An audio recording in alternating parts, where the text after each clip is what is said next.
Америка әскері Иранды қоршап жатыр. Таяу шығыста тағы да дабыл қағылды. Соңғы апталарда әлемдік ақпарат құралдары бір тақырыпты жарыса жазып жатыр.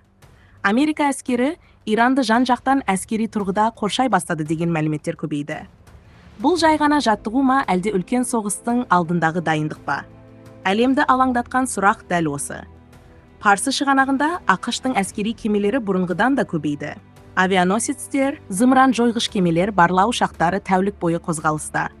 Катар, Бахрейн, Кувейт, Ирак және Сауд Арабиясындағы америкалық базалар толық әскери режимге көшкені айтылуда. Мұның бәрі кездейсоқ емес. Америка үшін Иран таяу шығыстағы ең қауіпті қарсыластардың бірі. Себебі Иран тек бір ел емес. Оның артында Ливандағы Хезболла, Йемендегі хуситтер, Ирак пен Сириядағы қарулы топтар тұр. ақш бұл құрылымды Иранның көлеңкелі әскері деп санайды. Сондықтан Вашингтон үшін Иранды әлсірету бүкіл аймақтағы ықпалын сақтап қалудың басты жолы. Соңғы уақытта Қызыл теңізде жағдай ушығып кетті. Хуситтердің кемелерге жасаған шабуылдары әлемдік саудаға үлкен соққы болды. Америка мұны тікелей Ираннан көріп отыр. Себебі қару да, барлау да, бұйрық та сол жақтан келеді дейді. Осыдан кейін ақш Иранға қысымды күшейтті. Әскери ұшақтар Иран шекарасына барынша жақын ұша бастады. Барлау спутниктері тәулік бойы бақылауда. Кей деректерде тіпті Иранға қарсы соққы жасалатын нысандардың тізімі дайын екені айтылады. Бірақ Америка әзірге ашық шабуылға бармай отыр. Неге? Себебі Иранмен соғыс бір елмен соғыс емес. Бұл бүкіл аймақты жалмайтын үлкен қақтығысқа айналуы мүмкін. Мұнай бағасы шарықтайды. Ормуз бұғазы жабылуы ықтимал. Ал ол арқылы әлемдік мұнайдың 1/3 өтеді.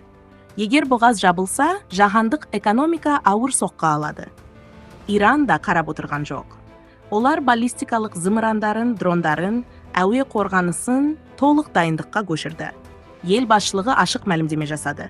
Егер Америка соққы берсе, жауап бұрын соңды болмаған деңгейде болады деді. Бұл тек екі ел арасындағы текетірес емес. Мұнда Израильдің қауіпсіздігі, Қытай мен Ресейдің мүддесі, Еуропаның энергетикалық тәуелділігі бәрі тоғысып тұр. Сондықтан Иран төңірегіндегі әрбір әскери қозғалыс бүкіл әлемді алаңдатады. Сарапшылардың айтуынша, қазіргі жағдай суық соғыстың ең қауіпті сәттерінің бірі. Әзірге тараптар бір-бірін қорқыту тактикасын қолдануда. Бірақ бір ғана қате есеп немесе бір зымыран бәрін өзгертуі мүмкін. Америка Иранды толық қоршап жатыр ма? Иә, әскери тұрғыда қысым күшейді. Бірақ соғыс басталады деу әлі ерте. Дегенмен, әлем соңғы жылдардағы ең қауіпті кезеңдердің біріне кіргені анық. Алдағы күндері таяу шығыстағы әрбір жаңалық әлемдік саясаттың бағытын өзгертуі мүмкін. Бұл тек Иран мен Американың емес, бүкіл адамзаттың тағдырына әсер ететін үлкен ойын. Осындай видеолар ұнаса арнаға жазылып, лайк басып, комментарий жазып қолдап қойыңыз. Сіздің қолдауыңыз бізге келесі видеоларды шығаруға үлкен шабыт береді.